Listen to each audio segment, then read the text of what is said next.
playing live with him. You know, we just did the Aragon Ballroom in Chicago, and we taped it. We did. 24 track, yeah.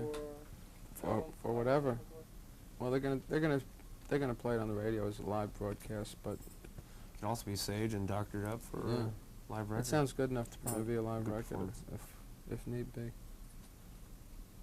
Very nice. Have you been approached by any corporate sponsors? You'd have to ask my manager that. Me personally, no. I'm sure he has been. Is that something you'd be amenable to? Excuse me? Is that something that you would be into? If it was somebody that I approved of, sure. I have no problem with that. It seems This that is America. It seems though that a lot of people consider that selling out. Do you have a problem with that? If it was the right sponsor, you know, I don't see a problem with it at all. I don't consider it selling out. Why? Why? Because I don't. That's the way I feel. That's a good enough reason. Apparently Not a to lot be of good adamant about artists it, but you know, what's you playing play devil's advocate? No problem. Okay.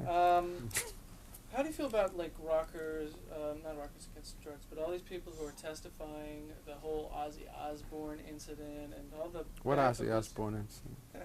Suicide, the song, and Oh. testifying in the White House, and all these groups that are against music and heavy metal. How do you contend with that kind of Well, you know, pressure groups? this country is so vast, and there's so many different factions. You know, I mean, you got the KKK, you got religious fanatics who used to always go after Kiss and say that Kiss stood for Knights in Satan's Service, which is the most absurd thing I've ever heard.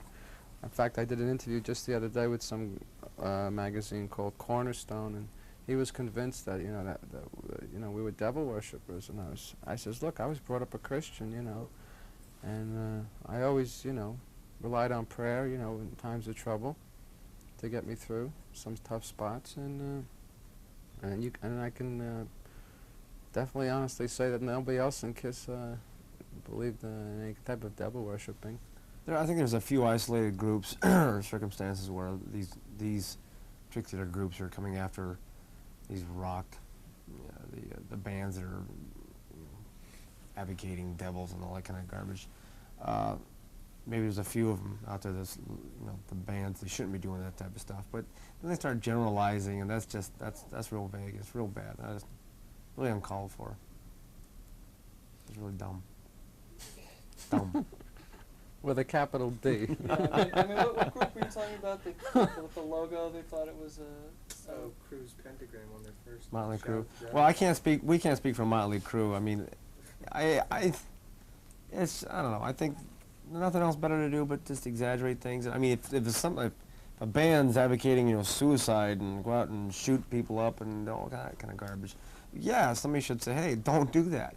But then to generalize all the other bands because they're rock bands, well, they're doing the same thing, or their cover's black, or they have, there's red in it too, so that's even worse, That's ridiculous.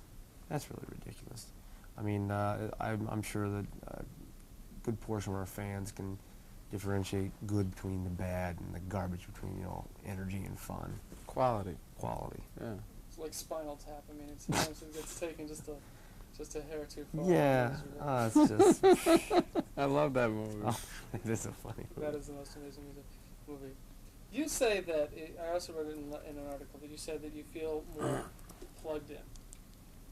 Yeah. He's back and he's plugged in. What does that mean? It means I'm more in touch. For a while I was living in a mansion up in Wilton, Connecticut, this big estate.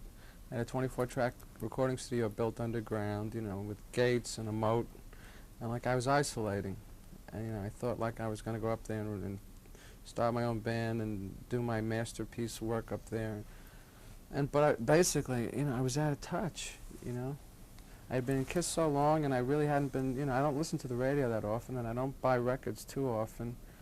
And what you're probably talking about is I made the decision last year to move back to New York City, get an apartment, and just start hanging out, with a lot of different musicians and start writing with different people. And the feeling now I get is I'm plugged in. I'm I have my hand on the pulse. and I think it's real apparent in the record. I think it sounds real now. Well, every article I've read, there's just so Mm. much energy jumping off the page. Like you're just ready to go, and Yeah. that comes across in person also. Do you think, you said that you're afraid it might be oversaturation. Do you think that your placement or your timing might be off a little bit in terms of what heavy metal's doing now?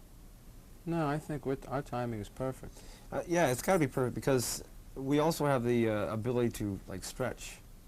We're not really heavy, hard, heavy metal. We're big rock, energy rock. And it gives us the room to expand, into the next year, the next record. It won't be crunch and, I mean, the power and the energy will always be there in the crunch, but we can also expand. Ace, where do you see the future of heavy metal? Only the big guy knows.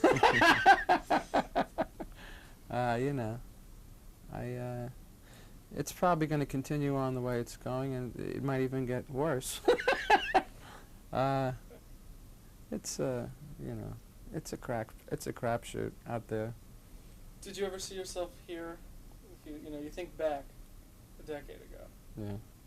Where did you think you were going to be, or did you not think about it then? 1977. I thought I was going to be. I would be. I have my own band now, and I'd be on tour, rocking and rolling. Yeah. Which is what you're doing. I basically fulfilled my dreams. I'm real happy with this new band and with working with new people, and new management. It's fun, because it's like starting all over again, and it's nice to have a lot more creative control. Because with Kiss, I didn't have anywhere near as much creative control as I have now, and I'm a much happier person for it. Were you real self-destructive during those days? Towards the end, when after Peter Criss left, me and Peter Criss were real tight, and I hung around with Peter a lot more than I did with Paul and Gene, and a lot of times I didn't see eye to eye with Paul and Gene on certain subjects, which we don't really have to go into. But eventually, when Peter left, and we hired Eric Carr. He was basically just a paid musician, and it was the three of us who made decisions, and it was a democratic group. So when Paul and Gene decided on something, if I voted against it, it really wouldn't matter. Right. Because it was 2 against 1. So I said, wow, well, this is kind of strange. All of a sudden, the balance of power shifted drastically now. And I stopped going to meetings, and I started getting real frustrated. They hired record producers that I particularly didn't want to work with. And it just got to the point where I just became self-destructive, and also, decided I had to leave the group if I was going to survive. And You turned to drugs and alcohol? made some serious. Well, I had some car accidents, and doctors put me on prescription drugs, and one thing led to the next. Unfortunately, today, I can say I'm not, in that position anymore, and I'm a lot more health conscious, and I think the album I think that comes through on the record. In fact, one of the articles said that you don't even smoke pot. I'd never really smoked pot, to be honest with you. It always gave me sore throats. That's great. Okay, last question. Where do you see the future of not rock and roll, but of heavy metal? I think the future of heavy metal lies in the hands of the interpreter. Like if there's a new band that comes out and says, well, this is our idea of heavy rock or heavy metal, then they're going to interpret that, and that's going to be relayed to the ears that are listening to it, and they're going to make the decision. I think the public makes the decision. We can only interpret it, we can only play it, this is our version. And the public goes, okay, we like that. And that's what happens. That's what I think. Do you think this wave can continue? I mean, just like so many groups. It can only continue if there's variations in what we have now, and they may like stretch off into like maybe a dance rock, or like real heavy incoherent rock. It's very hard to say. Depends on what the public wants to hear, because they inevitably they make the decision for us. One last question, Bryce. Where do you see yourself in another 10 years? A successful record producer and a successful computer artist. My second love is computer graphics, which I'm getting heavily involved with at this point in time. In fact, my lawyer's negotiating with different publishers right now, and I want to do a book next year.